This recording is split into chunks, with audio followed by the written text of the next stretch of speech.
So as His Excellency mentioned, we've been working with an extraordinary group of innovators, regulators, customers, suppliers over the last 4 or 5 months, which was preceded by about 6 months of informal conversations, thanks in no small part to Bruce Fenton, who I believe can't be here today, and his work about a year and a half ago at the Dubai Blockchain Conference at DIFC. At that time, or where I was lucky to be a speaker, I really didn't expect to see very many people in the audience, and I was quite surprised to see something on the order of 80 to 150 people that I had no idea who they were. And my job is to know cool people in Dubai and to figure out what interesting things are happening. So it was stunning to me to see this entire community working in blockchain and Bitcoin that I had no awareness of. So at that event, I echoed the sentiments of His Excellency Mr. Al-Alili and said, we really want to explore this with you. We want you here. But I was very busy with some other projects at the time, and thanks to Walid Driss, Walid is here somewhere, he was very persistent and said, these people want to talk to you. There's really some critical momentum happening here. We want you here. Let's do something. So we began an informal series of conversations to help us understand what blockchain was and how we could help to facilitate growth in the ecosystem here. And that led to the Global Blockchain Council, which, as His Excellency mentioned, has today over 44 extraordinary institutions, from regulators to banks to multinational corporations to small startups. And so what I would like to do today is introduce my panelists. These are just 7 of the 44 members on the council. And when I say members, I don't mean individuals. I mean corporations, government departments, entities, regulators. So it's quite a huge group of people. And the point of the Global Blockchain Council is to learn by doing.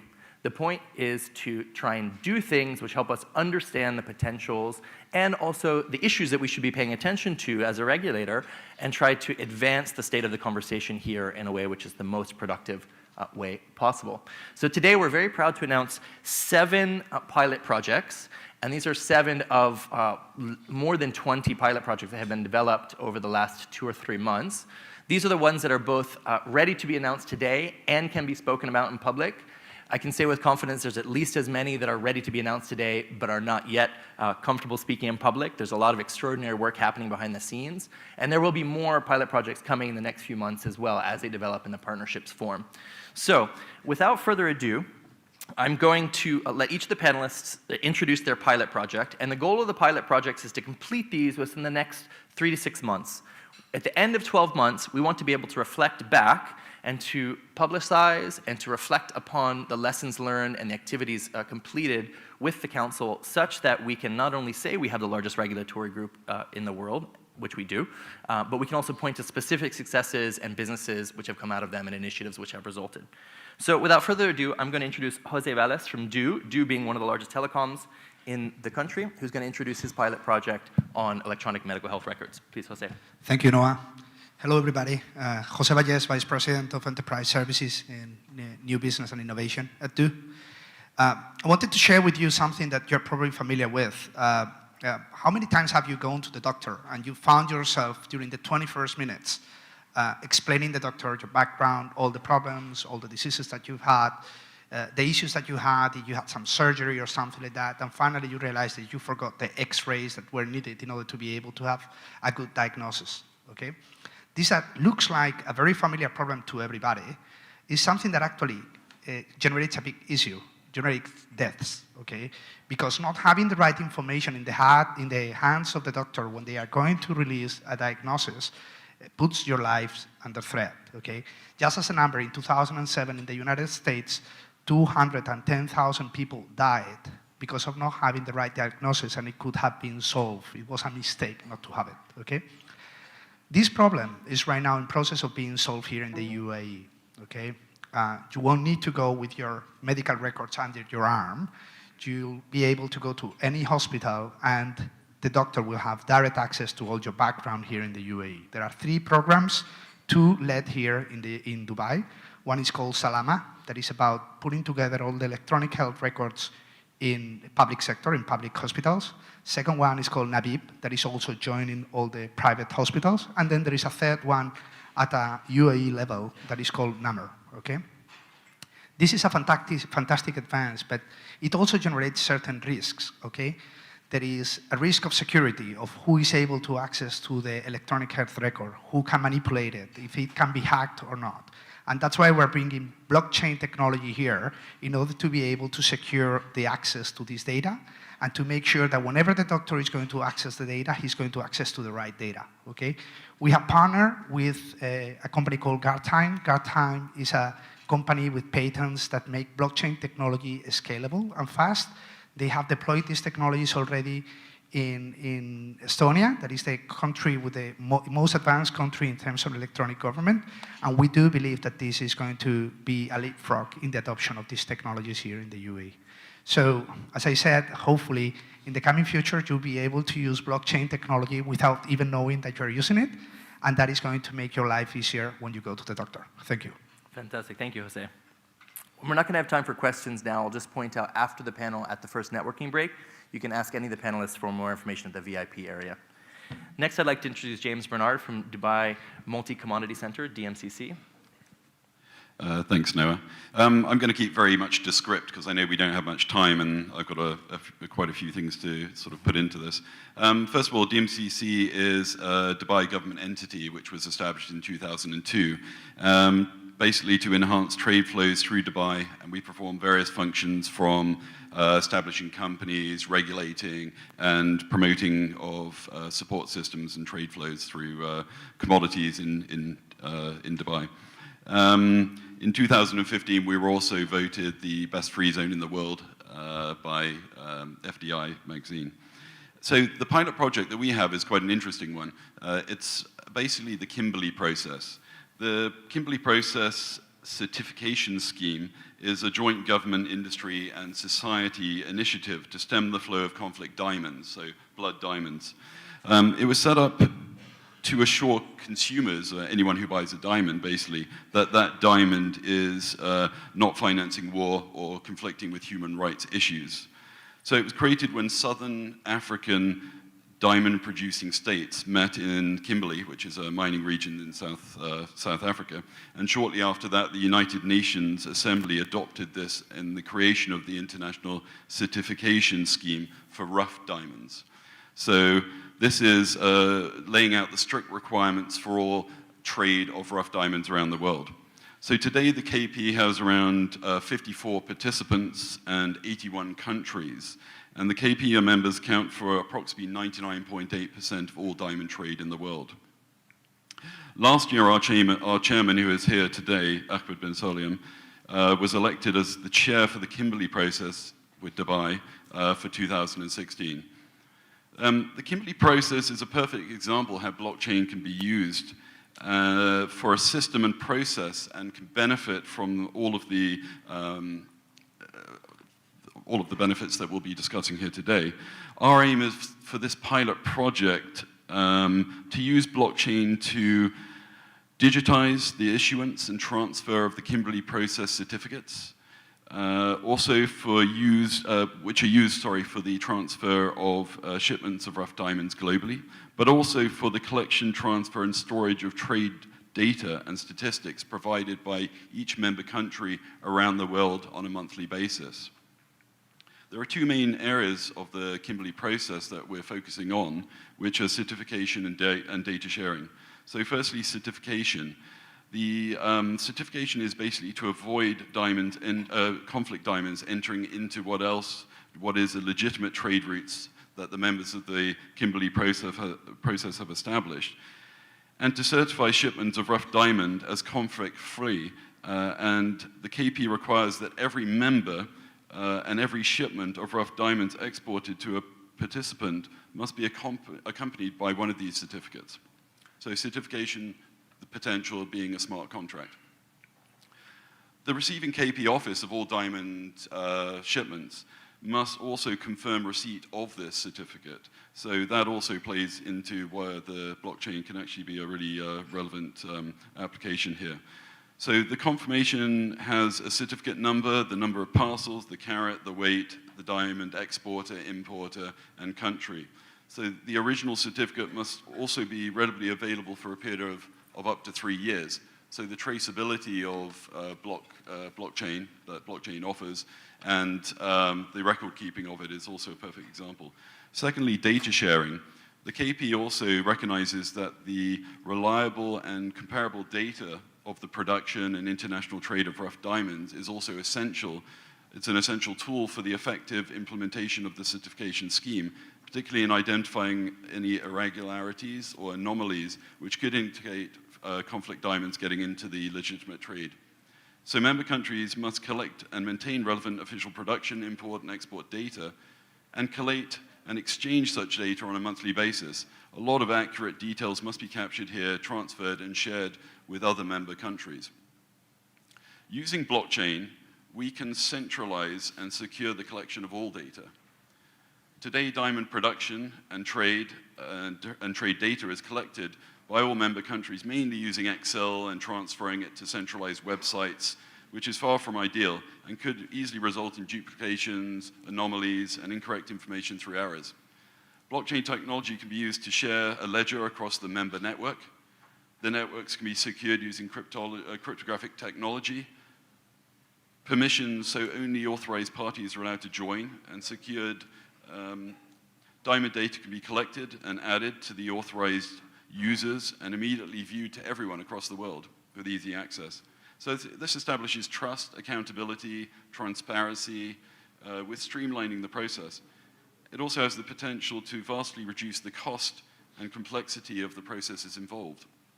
So the benefits really for the security, the contract, it's a secure network. There's immediate and easy global connectivity and access. It facilitates the accurate transfer of data. Members have immediate access and view. And it provides permanent records of all transactions and data to be collected. Blockchain can also be used to store, transfer the certificates as smart digitized contracts that can be immediately accessed by the receiving member countries' offices and vice versa. The benefits of this are that it eliminates the risk of duplication. Data is immediately available across the authorized networks. It provides the permanent record of all certificates, and it's secure and reduces risk. It also adds a lot of transparency to the entire system, which the Kimberley process is a real advocate of. So we're proud to be the chair of the Kimberley process this year, and thank you very much to Noah and his team for including us in this, and we hope to be able to wrap this project up with BitOasis, and Nola will be talking shortly. Thank you very much. Thank you, James, and thank you to the chairman of DMCC who's joined us today. One thing I just want to mention is that whilst these are all interesting ideas, what is unique, I think, about this council is that all of the people required to actually implement these ideas are part of these projects. So perhaps unlike certain other pilot projects or explorations elsewhere in the world, all of the regulators, all the technical capability, and all of the players necessary to actually execute these are here today as part of the council. So this represents a very unique opportunity to actually get something done.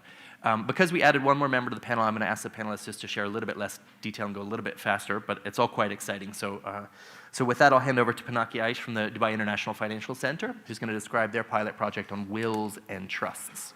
Good morning, everyone. So essentially, if I ask the basic question that which organization or which kind of organizations in this part of the world actually generates the maximum amount of employment and probably revenue to the GDP, it's a pretty straightforward answer. It's the family businesses, it's SMEs, right from very small businesses to the multi-conglomerates. And essentially, every single report that you talk about, where you talk about family businesses, it points to the fact that during generational planning, when people move from one generation to the other, 75% of these businesses fail. And this is for various reasons, right? And the point is that every single statistic shows that within just this region, that is the MIASA region that we call it, the Middle East, South Asia, and Africa, within the next 10 years, there is going to be about $1 trillion worth of wealth exchanging hands from one generation to another. So essentially the project that we were interested in as DIFC, and why the DIFC is because DIFC is probably the one of the few really successful English common law financial services jurisdiction in the world today. Today it's ranked among the top 20 financial centers in the world. We have an English common law jurisdiction within our mandate, which makes it easier for us to create contracts based on the English common law, which is probably way more acceptable when you're talking about expatriates, especially traveling outside. So this project we are working with is a company called Digitus, which Dr. Noah had already mentioned about. What we are looking at doing is essentially, obviously the challenge is pretty big. It's going to be a step-by-step process. The first step to that process is probably making wills more accessible to people by using blockchain and probably a digital platform. What do we mean by that? Essentially, things like time mapping on the blockchain, obviously private and public keys, all that makes it very easy for you to frame a digital will and basically send it out to the people, which people can fill it out, and then that will get stored through the registry on the blockchain. So it's probably a very ambitious plan, but we kind of are looking forward to doing this project, and that's about it. Thank you. Great. Thanks, Pinaki. That's fascinating. First blockchain-based wills to save $750 billion worth of value in the next 10 years. Excellent. Now I'd like to introduce Sean Dennis, the CEO of Loyal, who's going to introduce a very interesting pilot project around incentivizing tourism in the UAE, in Dubai. Good morning, my name is Greg Simon. Sorry. I am the CEO and co-founder of Loyal. We're a universal platform in the loyalty and rewards industry, built using blockchain and smart contract technology, and we're creating Dubai Points, which is a tourism incentivization program. So the first time I visited Dubai, I only had 2 days of free time around my work, and I didn't have time available to research where to go, and there were so many options, I had no idea what to do. So I ended up just visiting a mall for a few hours, and I went home. And I felt disappointed because I thought I could have gotten a better connection with Dubai. So what we've done at Loyal is we're creating a way to have a more customized, unique experience for the tourist. Think of it as, for example, something like a treasure hunt, where I can be dynamically incentivized to visit specific places, and then I can take those rewards that I earn and I can redeem them for anything that I want. For example, I can get a room in the Burj Al Arab, I can top up my Du SIM card, or I can get a coffee at the local coffee shop. Really anywhere, because it's secured across the distributed ledger. But in addition to that, another unique feature is you can take a selfie, and you can actually embed a picture of yourself within the Dubai point as you're paying. And now the merchant that receives that can use it as media, or something such as media as a currency, which is a concept that we've been developing in Loyal for some time now. But who needs another rewards program? I mean, I'm already in dozens, and I can't keep track of them. It's confusing, and most of the balances are tiny, so there's nothing I can do with it anyways. Dubai Points is unique in that any merchant can facilitate earning or redemption. So I can take all of those tail balances that I have, and I can use those as Dubai Points, aggregate that value, and I can redeem it in one place for whatever I want. But we take it a step further than that. We allow customized incentivization specifically for me. And this is made possible with our smart contract technology. So imagine I'm walking around town, and a few blocks away is a point of interest that's similar to things I've visited in the past and I enjoy, but I don't know what's there. So I can be notified, hey Greg, this place nearby is something that you would probably enjoy visiting. Why don't you go and you'll get 2 or 3 times the normal reward value for going. And I look at it and I say, hey, yeah, that looks great. And I go and I enjoy visiting there. So in the future, the data we can use to incentivize behavior can be anything that's measurable. It can be who I'm with, where other tourists are at, congestion, how many times I've been there, the temperature outside, perhaps, or really anything, as long as we have access to that data source. But now as the number of tourists grow, and as these tourists go home, now they can take a piece of Dubai home with them, so they have a connection. And they can even spend it at a local merchant at home. That local merchant in their home country or their hometown, all they have to do is access the Loyal network, which is simply downloading a wallet that is permissioned to accept it, and now they can spend their Dubai points anywhere they want at home. And this illustrates the scalability of a secured distributed network. Incidentally, this is where I would mention for the technical people here, that we've developed our own proprietary modular blockchain stack we call Abstracted Value Consensus Protocol. It's a permission stack that's designed specifically for the loyalty and rewards industry, because that's all that we do. So if anybody wants to know more about that, come talk to me later. Super. So it's much bigger than just tourism. This Dubai Points program can help people living here to achieve a more rewarding life according to their own personal lifestyle.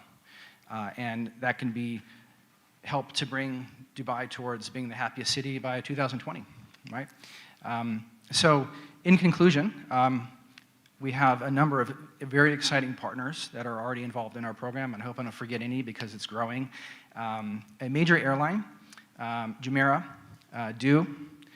we have Digitus, Square Circle, Privity, and we're in discussions with PwC to also help with strategy.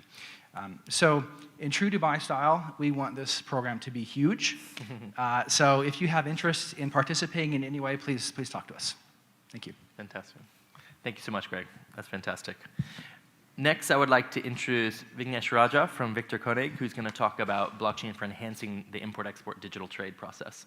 Hello, my name is Vignesh. I represent Victor Koenig, which is a private equity and commodity trading firm.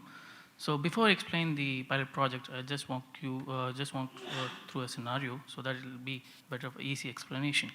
So imagine if I want to start a business and I want to use the bootstrap my business using the assets I have. Basically, we have illiquid and liquid assets. So the problem is most of the illiquid assets are not very easy to collateralize or to get loans or immediately liquidate them.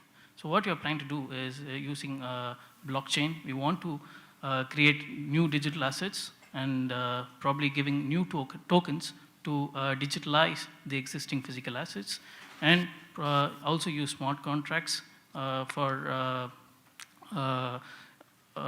increasing efficiency of trade. So what we have done is, so for a particular use case, we found out the trade flow, which is part of the DMCC, as the best use case to start off with. So what is a trade flow? Trade flow is an online platform that basically is part of DMCC. What it does is it's a central registry of physical commodities. So what they do is, if a person, say if I'm a commodity trader, I put all my commodities over there in a physical vault that is actually present in DMCC. And against this physical vault, they actually give us a warrant, which is a certification of ownership with the saying how much quantities of gold or other commodities that you own. So what we want to do is basically digitalize that. So by digitalizing that, we'll actually reducing friction and also connecting with other players like banks and other financial institutions, so that if you want to, for example, you want to sell my assets immediately, you want to take a loan from the bank, it can be immediately done using blockchain. And we are also planning to look into some aspects of Islamic finance. For example, using blockchain, since the assets are pegged against, since the tokens that we are planning to create is pegged against the real assets, it kind of allows us to track whether this asset can be used for halal or haram purposes. So we are actually working with a company called DX Markets based out of Switzerland, who is helping us in implementation. We are also looking for other partners to join us in this project. Thank you. Fantastic. Thank you, Vignesh. Vignesh had the hardest one of them all to describe an extremely sophisticated proposal of a very technical process, so congratulations, very well done. I would now like to introduce Ola Duden, the co-founder of BitOasis, one of our local Bitcoin and blockchain startups, who's going to talk about digital company registration. Hi, everyone. My name is Ola. I'm co-founder of BitOasis. We're a Bitcoin and blockchain solutions company based in Dubai. We're probably one of the very few technology implementers in the council. So we've built our blockchain solutions that helps us enable a lot of the proof of concepts in the platform. So that's why probably you hear our name in multiple projects. So we've got our sort of blockchain solutions that help us iterate fast on different use cases. One use case that we are pretty excited about is digitizing company formation on the blockchain. So imagine that you can set up your own company in a free zone, plus bank account and other corporate services all online through one blockchain that actually has the records of company formation or as shareholders and founders on the blockchain. That free zones, banks, telecom companies, other corporate service providers can all tap into to verify and basically verify documents of companies and verify identity and so forth. So the whole idea actually started when we first were sort of the very first new members of the council, and we worked with DMCC actually on demoing record keeping and signing of company records for leases. So we've got sort of one part of that process demoed live on the blockchain that allows you to verify the owner of the document and the digital signature of the document owner, and then sort of tracking that on the blockchain. So the whole idea, rather than sort of, you can open a company and that might take you a day, but you still need to be there present in the free zone to sign. When you go to a bank account, you actually need to take certified copies of those papers and also present yourself at the bank and go through sort of a rigorous process, opening other corporate services and sort of just replicating the efforts again and again and again. So rather than having a process that takes days to set up a company in Dubai, that could actually be done behind a computer in minutes, a few clicks. If everyone can tap into sort of one blockchain that has copies of records that are certified and signed by owners. So that's sort of the idea of the project. We've started out with DMCC. We're looking now to add more free zones if they'd like to be part of the proof of concept. So if you're a bank, telecom company, or a free zone and you're happy to sort of experiment with the flow that we built, feel free to talk to me after the panel, and we'd be happy to sort of sign you up with an account and go forward. Super, great. So then one last-minute addition whom you'll be hearing more from on a subsequent panel. I'd like to introduce Mr. Iqbal Ali Khan from IBM, who's going to share some high-level details about a very exciting pilot project they're working on here around ports and trade. Thanks, Noah. Iqbal Ali Khan, I work for IBM. We're very excited about a conversation that we've been happening and about what anchors Dubai. If you think about it, trade is the element that anchors Dubai. And on that basis, Dubai has made huge progress with the ports that it's managing and the integration that they're doing with all of the logistic companies and how logistic companies are establishing themselves here. So we're doing a transshipment use case, and that involves a port, that involves a local bank, one of the larger ones here. It involves two logistic companies. One is a courier company and one is a shipping company. And there is an international bank that's also taking part in this POC. So we're very excited about this. And we're hoping, I'll talk a little bit more about it when we're talking about my panel discussion, the presentation I'm making. And we're looking forward to actually having a lot more information around this to share with everybody. Fantastic. Thank you, Iqbal. So thank you all the panelists. One thing which you may have noticed is that in Dubai, we're very fast. So amazingly, perhaps for the first time in any panel I've ever sat on anywhere, we have time for questions. So we have more time. We have about 15 or 20 minutes. Let me just very briefly summarize. These are 7 of the very exciting pilot projects which we're developing in the council. There's at least as many more which are under development, which can't be spoken about in public. And then there's at least as many more which are still being cooked over the next few months. So expect more. We should be hearing results from these initial 7 quite soon, as well as hopefully some of the others which will be able to be spoken about in public. And with that, let me very briefly summarize the 7 for you, and then we can open it up to questions and answers. So the very first pilot project discussed was from DO, and this was working with a guard time to take the medical health records on the blockchain to make that easier and more secure. The next one was around the Kimberley Diamond certification process from DMCC, DMCC being the chairperson, the UAE being the chair country for that this year, so a very exciting opportunity to help advance this process. The next was around putting wills and trusts on the blockchain with Dubai International Financial Center, the main authority for doing this in English language jurisdiction. The next was around Dubai Points, an extremely interesting cross-loyalty platform integration and tourism incentive program with Greg from Loyal. We then spoke with Vignesh about enhancing digital trade, specifically for warrants, which is a very interesting challenge related to Islamic economy. And then Ola mentioned digital company registration before Iqbal spoke about using blockchain for import-exports. So, very brief summary. Who has any questions? Open to any questions? Yep. We have a couple of mics here. Question here on the left, please. Simon from Banks of the Future. I should disclose I'm an investor and lawyer as well. So. Fantastic. We like that. A lot of people, everyone's been talking about blockchain. Blockchain theory would state that the most secure blockchain is the one with the longest chain. And there's only one secure blockchain at the moment, which is Bitcoin. So I'm wondering if maybe everyone wants to give an opinion, or a couple of people want to take it. It seems that there's only one. Sure. It seems that there's only one secure blockchain at the moment. Will you be using the Bitcoin blockchain or creating a less secure one?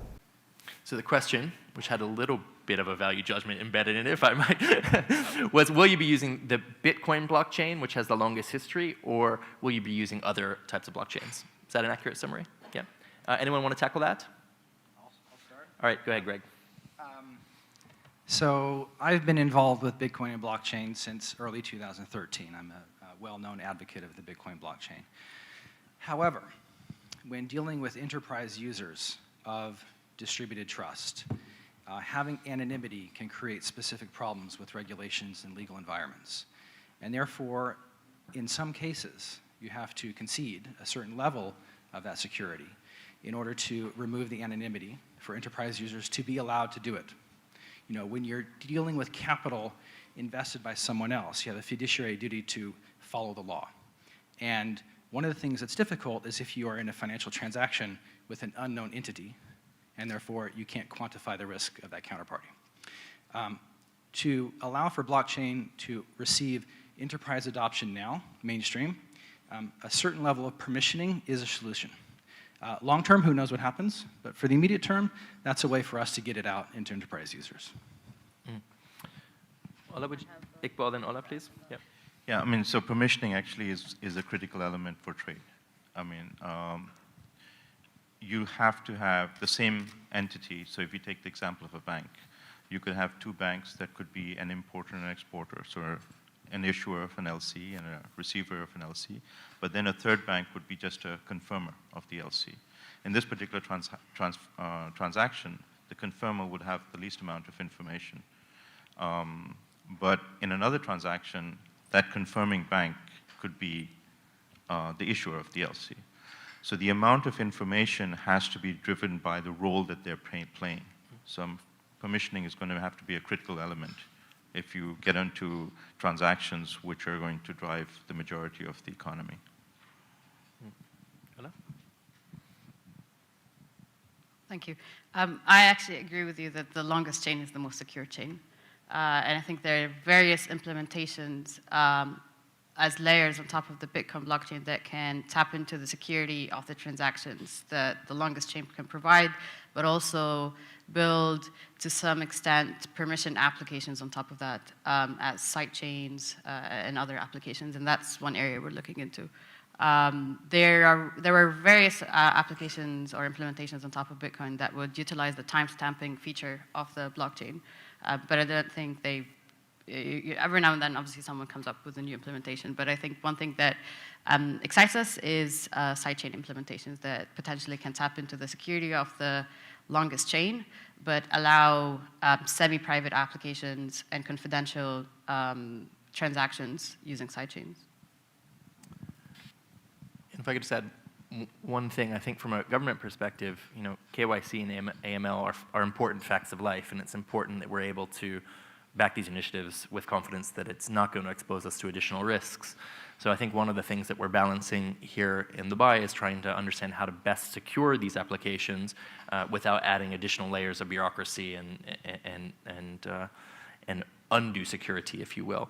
So it's a very delicate balance, and I think that many governments around the world are struggling with how to balance encouraging innovation here such that you can get the benefits and security associated with blockchain technologies without opening up to undue risks for a variety of different actors.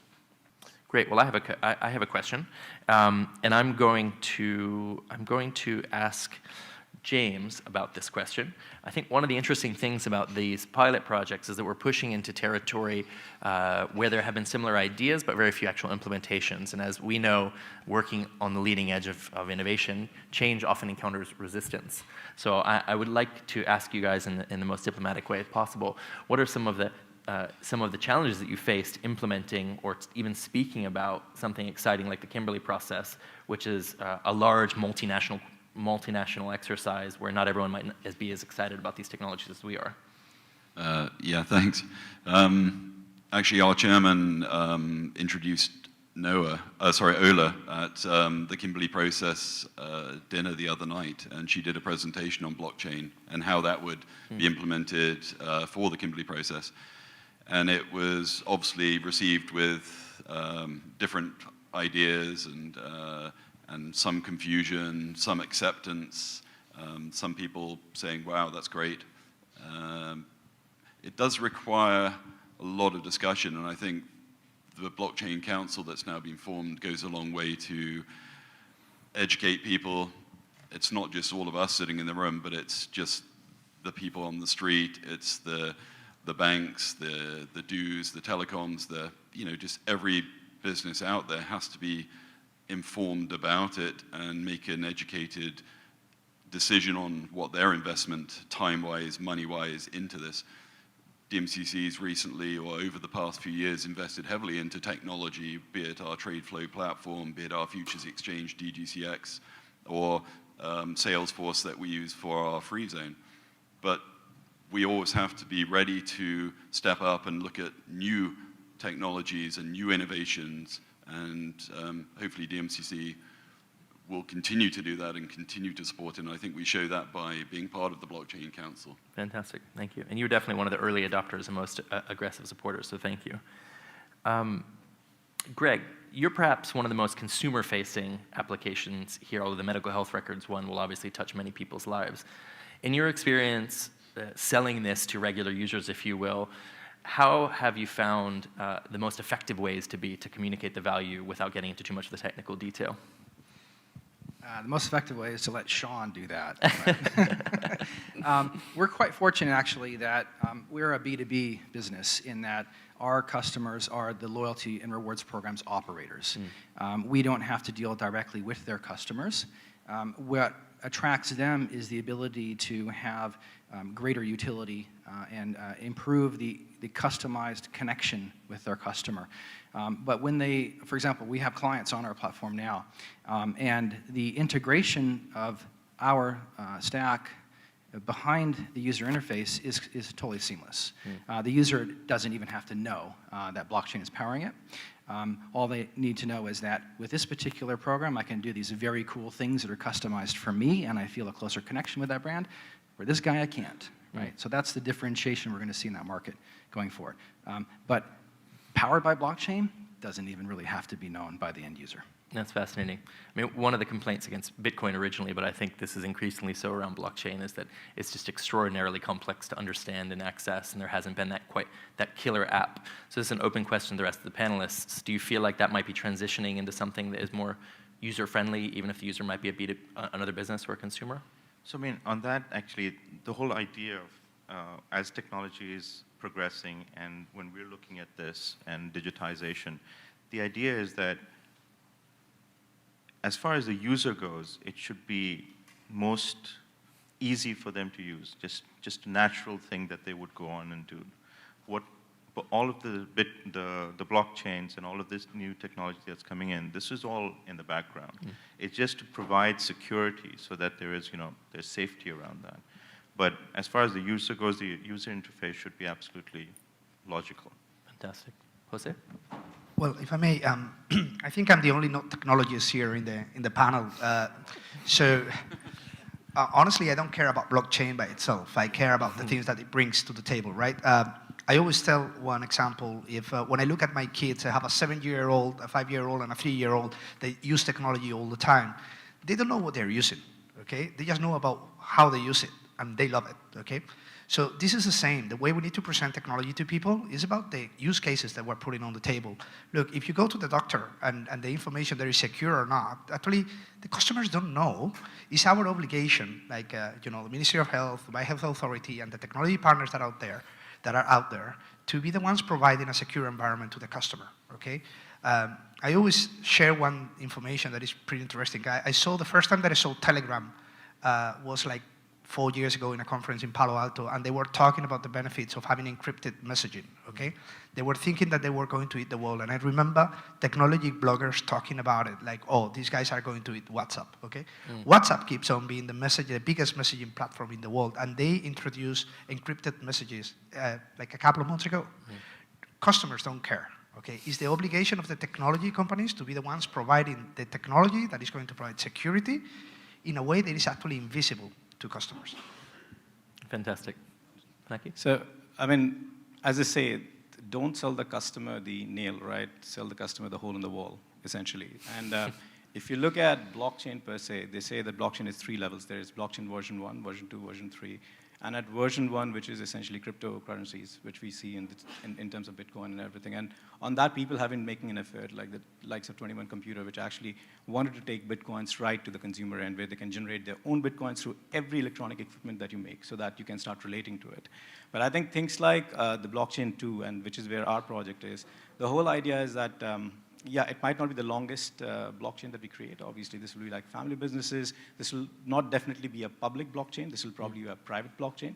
But at the same time, because of the double encryption inherently required in these, so blockchain, in a sense, is an animal which can be kind of tamed based on your own needs. And I think you will see different versions of that. But the benefit, the end benefits of it are so powerful that I think beyond technology, it definitely is going to penetrate in every aspect of life. Fantastic. Any questions? We have 2 in the audience, please.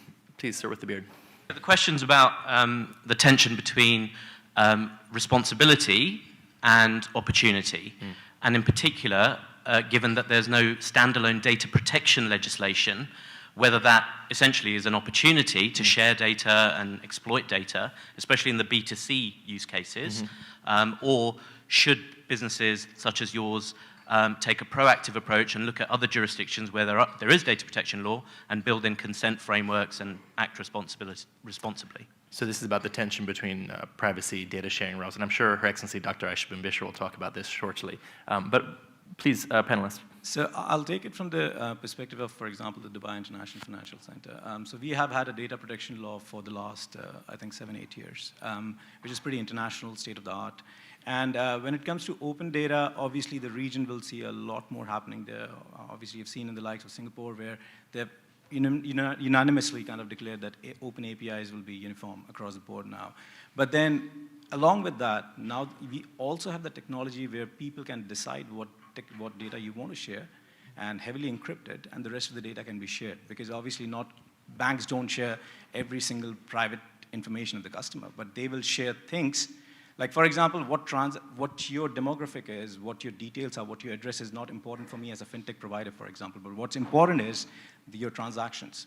Because from there, I can figure out your needs, and based on that, I can create a solution which will be based on the user interface or whatever it is. And I think that's where laws like what TIFC created about 8 years back is going to be really beneficial for Dubai, and I think for the region per se. And actually, we have also open data law that was announced a few months ago. Dr. Aisha is here, and she can tell you a lot about it. And there's another thing. It depends on the use case that we're implementing. The access to data is going to be bigger or smaller. For example, in the case that we're implementing, the customer electronic health record is not going to be distributed in blockchain. That is going to continue in the systems of the different hospitals. What we keep in blockchain is the logs of changes, so we're able to verify whether the data has been misused or modified during a period. So that allows security about the usage of the electronic health record, but that is not going to be accessible outside of a chain. Okay. Great. Another question, please. If anything is being done for educating the courts, because at some point, smart contracts are going to have to be enforced. And we already have difficulties with the local courts understanding financial transactions, for example. I'm talking to the MCC specifically, and then to Ola about companies. The question was about the courts. What, if anything, is being done to educate the courts?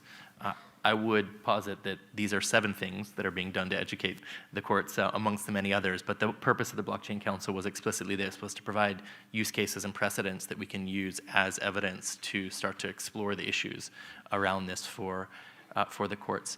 But you're very right in the sense that there are various elements of there are various players in Dubai and the UAE who are more or less advanced with even the adoption of things like electronic signatures. So we're talking about a very heterogeneous environment here, and what we're trying to do is provide leading examples of best case uses of that, which we can then interpret on a case-by-case basis. So that's a long way of saying there are no use cases yet, there are no precedents, and so we're trying to establish legal precedent here that can be studied appropriately and therefore hopefully inform the various jurisdictions. Any other questions? Sorry, I answered that on behalf of the panel. Does anyone have anything to say about that? I actually wanted to reiterate. Does anyone violently disagree with me? I'll just do a plug for my company here. One of the advantages of rewards points is it's because of the industry is so fragmented that it's not considered a currency. It's not considered a fiat currency. It's not even considered a virtual currency. It's actually exempted from most virtual currency definitions. And we've developed our proprietary stack in such a way that none of the private and personal information ever goes on our ledger. The only thing that goes on there is the point balance for each of the rewards programs. So we designed it specifically to avoid your problem. So we can go to market while other people determine how to do that because we circumvent it the way we've built it. And I just think that's a very clever approach, which you'll see consistent across these case studies, is that there are no explicitly financial pilot projects here. I mean, these all have financial elements or related to financial implications. But these are around record keeping, around exchange of information, around improving the business process, very much emphasizing the blockchain component of that as a distributed ledger that can help enhance efficiency, if not through smart contracts, just even in sharing of information, but also, of course, we hope over time through smart contracts. So, very last question, yeah? Just no more time? Last question. So, one thing our boss, His Excellency Mohammed Gurgawi, always says is, what are your dreams? What's your wish list? And so given that we're here talking about the future, I'm just going to ask you guys very briefly to share 3 to 5 years from now, 5 to 6 years from now, what do you hope to see happen in blockchain and the implementation of these things? Rolling this out, what's your ideal dream for Dubai, but for the world? Who would like to start? Well, I have a big wish. Great. Like a foreigner, I moved here to the UAE 2 years ago, and I found certain things very painful. And honestly, I do believe that the implementations that we're doing in the pilots that we have right now, the one that Ola is putting in place, is something that can really help citizens of this country to be happier. Okay, so being able to manage the access to data of citizens, certificate data, etc., in a distributed way, in a secure way, is something that is going to be very good for the country, and is something that we should really go to. If we're able to do these things that really impact the lives of people, that is a great way to push technology forward. So. Yeah, that's good. Let me just tell a little anecdote about that. When I first moved here almost 7 years ago, I had to get my PhD attested. And so I got my PhD at MIT, which is the Massachusetts Institute of Technology.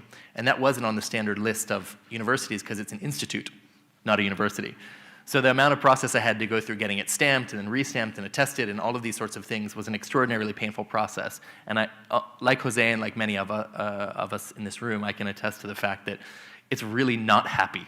It makes you very unhappy to have to do that sorts of things. So as Her Excellency will speak about soon, these are very intimately related to really making people's lives better. Any other thoughts? Yeah, I mean, DMCC, we have a lot of data, we have a lot of processes, and we link up with a lot of other companies in Dubai, such as Dubai Land Department, Dubai Health, DTCM, any of these others, the banks. So duplication of data is really time-consuming, and it's just everyone feels it. So to be able to have accurate, secure, non-duplicated data on a blockchain system that can be shared throughout Dubai would be hugely valuable to all of us, I think. So, great. Any other final thoughts? I think on the trade, that's where our passion is, or my passion is anyway, is I think that there is so much complexity today, and that actually slows down the amount of trade that can actually happen in the market. And there is a huge opportunity to facilitate that and get a lot more. I mean, there's an estimate that says 1/3 of the trade that comes through today in the world is on letter of credit, so it goes through banks. 2/3 is people, just taking punts. And if you can get even 50% of that 2/3 onto, a proper channel, that's going to just be amazing. And if Dubai can be the center of that, there's nothing that would be better than that. Fantastic. Well, I think we have a new T-shirt slogan, blockchain for happiness. You heard it here first. On behalf of the Dubai Future Foundation and the conference organizers, please join me in thanking the panelists.